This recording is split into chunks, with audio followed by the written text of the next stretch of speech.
Então vamos agora para a segunda parte da aula, que fala de como os rins auxiliam na regulação da pressão, tá? Então vejam bem, nós sabemos que nós temos líquidos corporais internamente às células e extracelularmente, e que a maior parte de água ela fica intracelularmente, que temos maior quantidade de potássio no interior das células, de magnésio, ATP, ADP, AMP, enquanto no líquido extracelular, maior presença de sódio, de cloreto e bicarbonato. De forma geral, o sódio ele é importante para determinar o volume e pressão sanguínea, então sempre lembrem, para onde o sódio for, a água vai também. Então, por isso que imagina uma pessoa que é hipertensa e come sal em excesso, então ele vai ter retenção de líquido porque a água está tentando dissolver aquele excesso de sódio. Sódio tem um balanço modificado pelo ritmo de filtração e pode ser útil também na modificação. As modificações na ingestão do sódio também podem levar a esse desbalanço. O cloreto, influenciados pelos mesmos fatores de variação do sódio. Se eu tiver deficiência, eu posso ter distúrbios do equilíbrio ácido-base, ou falta ou excesso. O potássio é importante junto com o sódio para a manutenção do volume celular, regulação do pH e síntese de várias estruturas como, por exemplo, a síntese proteica e o DNA. A regulação do sódio aí como o sódio enquanto grande regulador da pressão arterial pode estar envolvido em vários processos de regulação da pressão que incluem tanto processos neurais quanto processos hormonais. Então, quando eu falo de regulação da pressão por processos neurais, eu estou falando de sistema nervoso autônomo, simpático e parasimpático. O simpático aumentando a frequência cardíaca, por exemplo.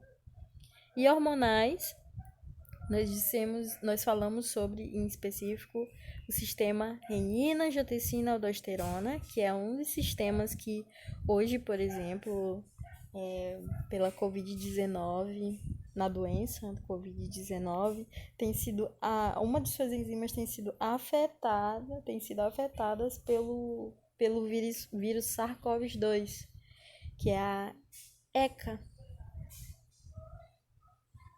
E temos também o peptídeo natriurético atrial. Como que é esse sistema renina-angiotensina-aldosterona? Ele funciona assim, ó. Número 1, a pressão caiu. Aí quando a pressão caiu, a renina é produzida, é liberada, é uma enzima. Aí essa enzima converte angiotensinogênio em angiotensinogênio 1. Lá pelos pulmões, nós temos outra enzima que é produzida, que é a enzima conversora da angiotensina, que converte a angiotensina 1 em angiotensina 2. A angiotensina 2, que precisa dessa enzima pulmonar aí, que vai realmente regular e aumentar a pressão arterial. E também essa angiotensina, que atua sobre as suprarrenais, estimulando a produção do hormônio aldosterona, que promove a retenção de sal. Se eu retenho sal, a água fica também, consequentemente a pressão aumenta.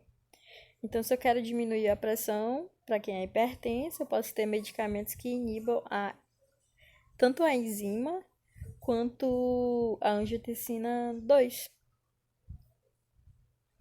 Aqui tem mostrando um esquema muito mais amplo. Então, mostrando, por exemplo, aqui no verdinho, que nós temos receptores nos rins e em várias partes do corpo, na verdade, principalmente nos vasos sanguíneos, que são receptores de pressão. Eles são chamados de baroreceptor e eles estão no aparelho justaglomerular. Como assim, professora? Lá perto do glômerulo, perdão. E lá tem a estimulação da liberação da renina para fazer todo aquele processo de angiotensina 1, depois pela enzima conversora virar 2, e aí regular a pressão.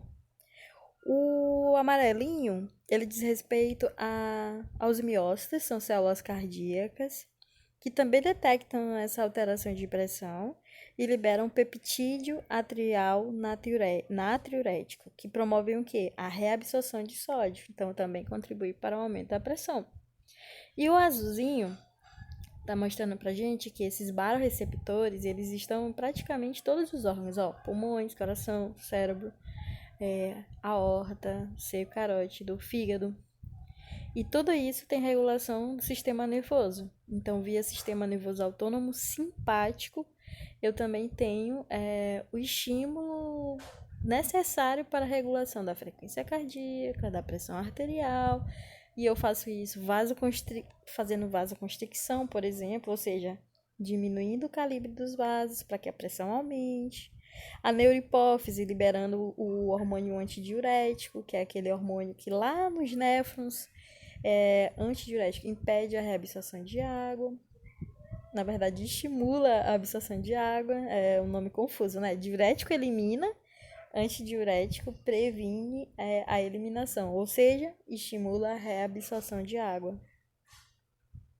Essa imagem é muito legal porque ela sumariza tudo que eu disse. Então, nós temos aqui o néfron com o aparelho justaglomerular liberando a renina. A renina, ela converte a angiotensina 1, que é bem sedentária aqui, gordinha.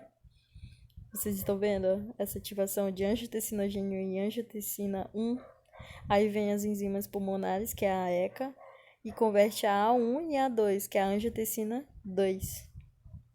A angiotensina 2 vem, ela causa vasoconstricção, ou seja, ela fecha os vasos e a pressão aumenta, e também estimula a suprarrenal, que ficou ali tadinha com muito medo, e liberou a aldosterona, que promoveu a retenção de sódio e, consequentemente, a reabsorção de água. Isso aqui é a inervação simpática do sistema nervoso autônomo. Então, ele atua por meio do seu neurotransmissor, que é a adrenalina, a norepinefrina.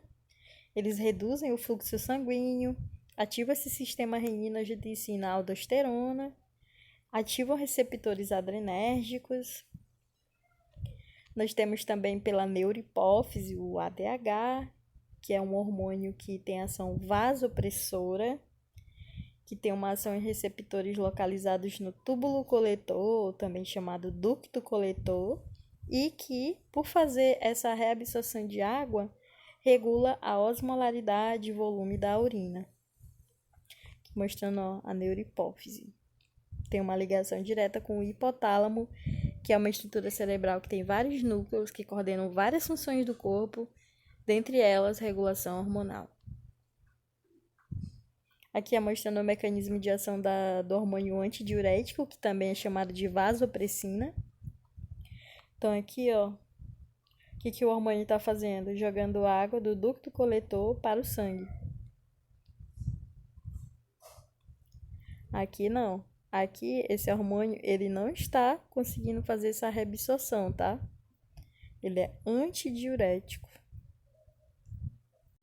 Aqui nós estamos vendo um bloqueio. Pode ser um bloqueio porque você, como eu citei, tomou álcool, e aí o ADH não está mais funcionando e você não consegue mais reabsorver. Ou você inibiu, né? Que é esse caso, inibiu a vasopressina, ou enfim, algum medicamento que fez algum bloqueio dos canais de água, que são aquaporinas, por exemplo.